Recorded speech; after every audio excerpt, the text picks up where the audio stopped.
With the tools that I'm going to show you, you're going to be able to do anonymous communications across the web.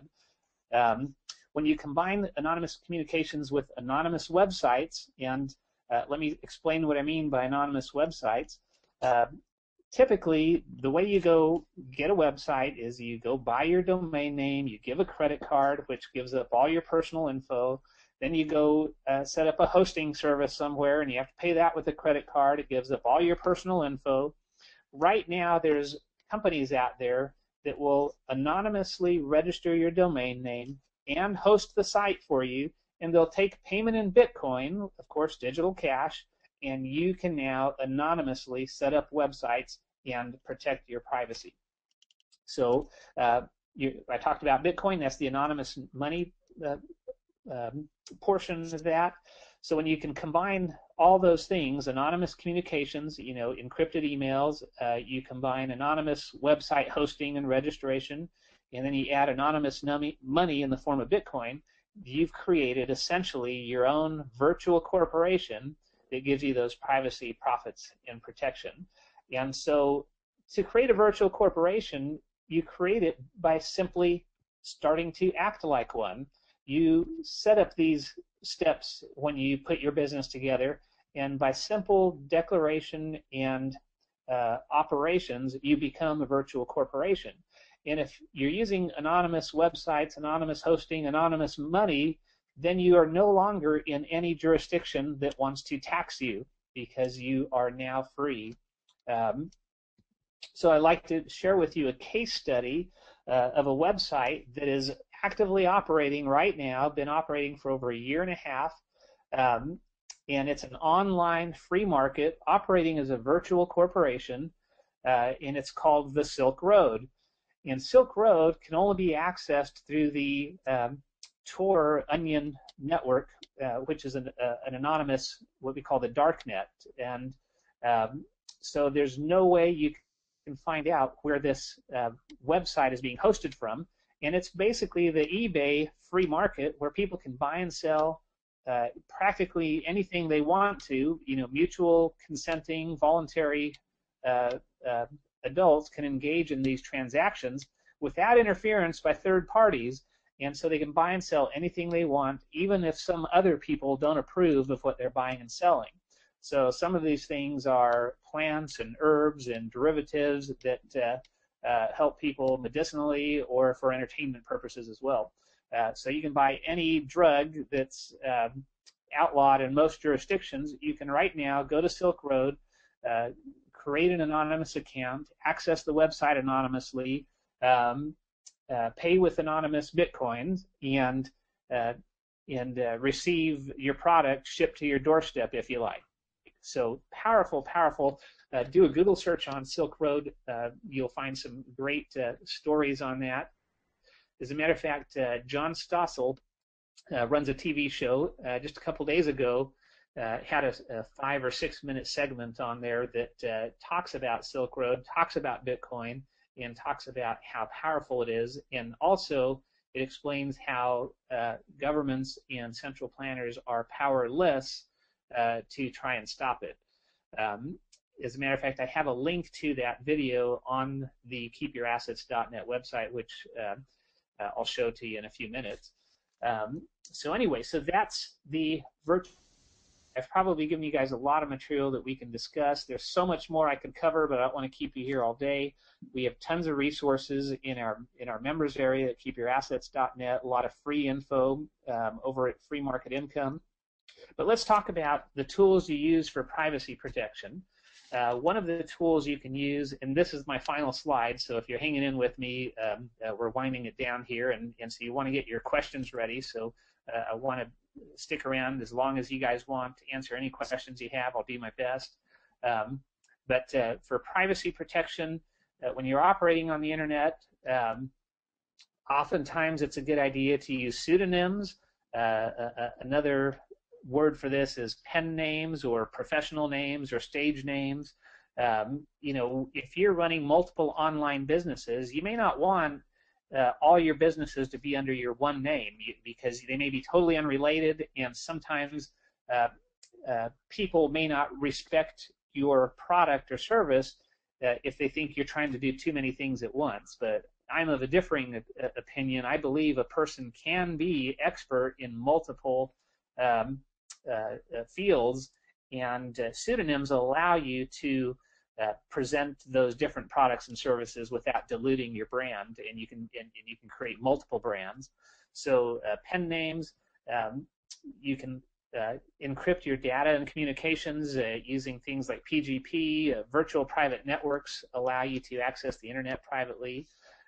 If you're unsure what to name yourself, your pseudonym, go to fakenamegenerator.com. You can pick your country, your sex, and it'll come up with names that are that originate in that region.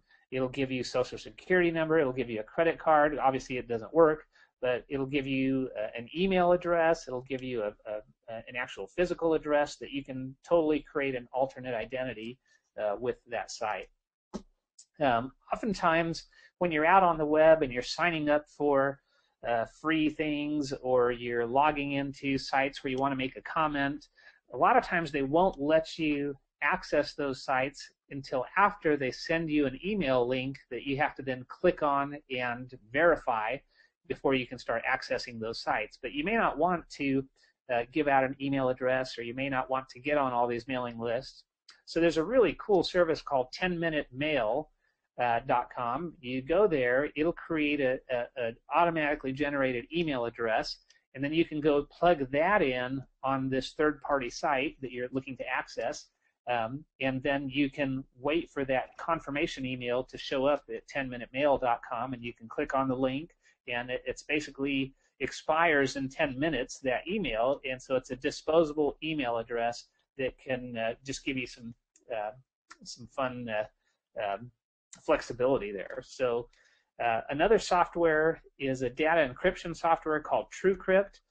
You can go to truecrypt.org, you can download that, and that allows you to encrypt your entire hard drive so that you can protect your sensitive information.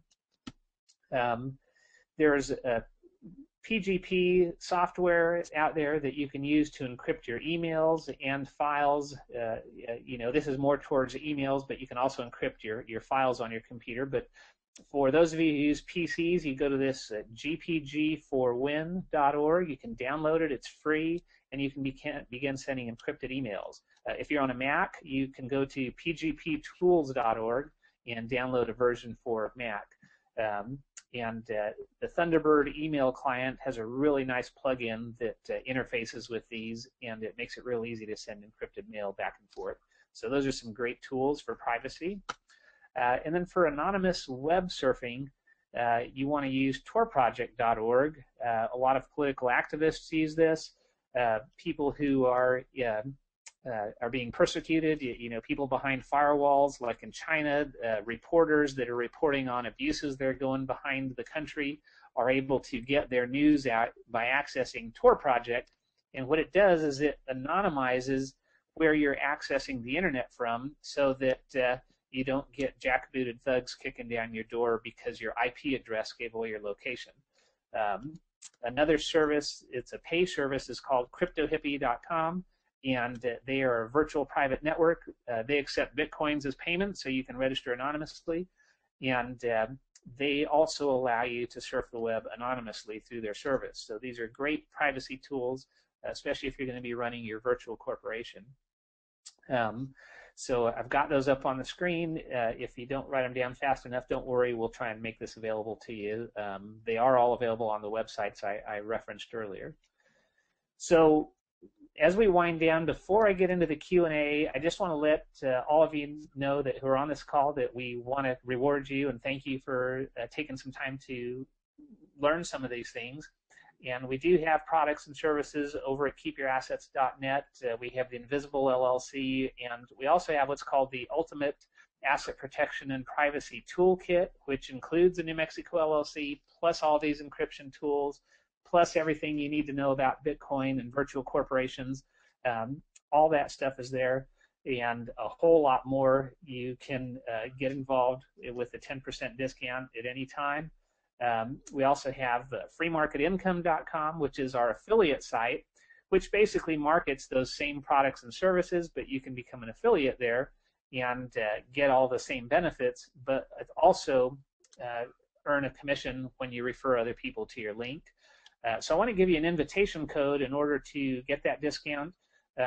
Just write this down, keep it handy, take some time, go look at those sites, and if anything there piques your interest or it looks like a tool that would be useful for you, save that invitation code, Freedom11, and if and when you decide to get involved with any of those things, just use that code. You'll get an automatic 10% discount.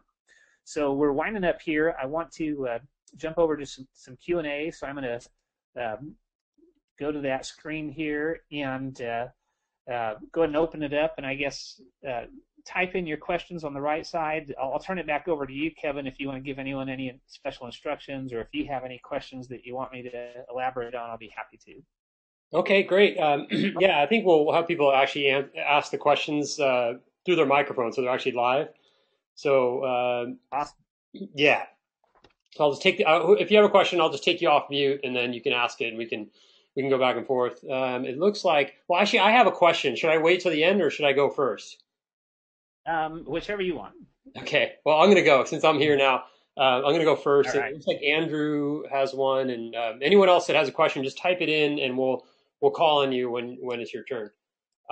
So for the New Mexico LLC, which I just ordered one, why doesn't New Mexico clamp down? I mean, you said all the other states are pretty much, you're not anonymous, but New Mexico is special. And why is that? And can that change? Like, do you think in the next couple of years they're going to also, take the cue from all the other states and start clamping down on people? Sure, great question, and I have a couple theories on that, and I don't know the real answer, but I can guesstimate.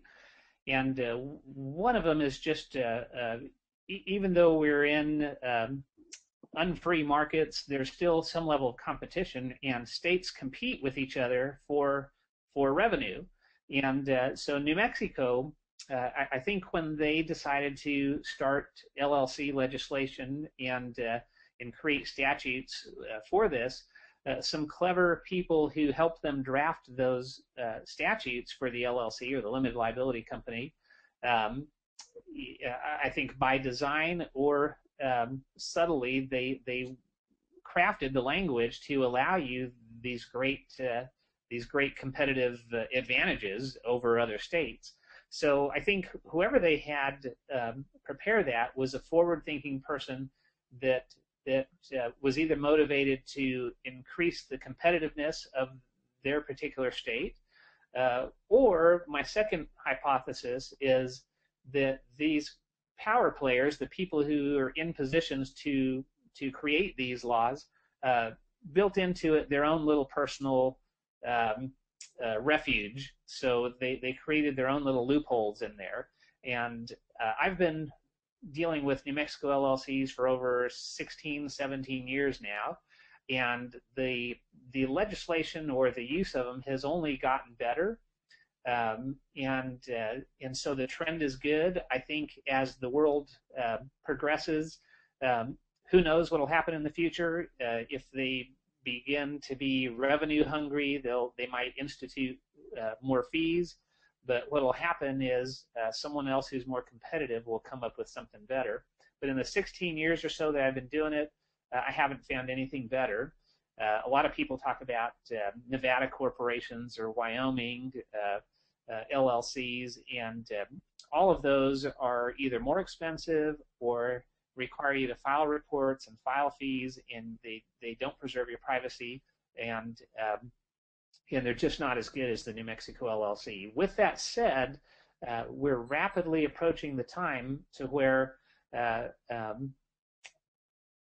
because of Bitcoin and its ability to give more power into the people's hands, more jurisdictions are going to have to learn to be, number one, live within their means, because they're going to be less able to take taxes from you by force, because you can simply opt out of their system to a great degree. So a lot of jurisdictions are going to have to go through the painful process of cutting their budgets, but at the same time, if they want to attract more business, they're going to have to be more competitive.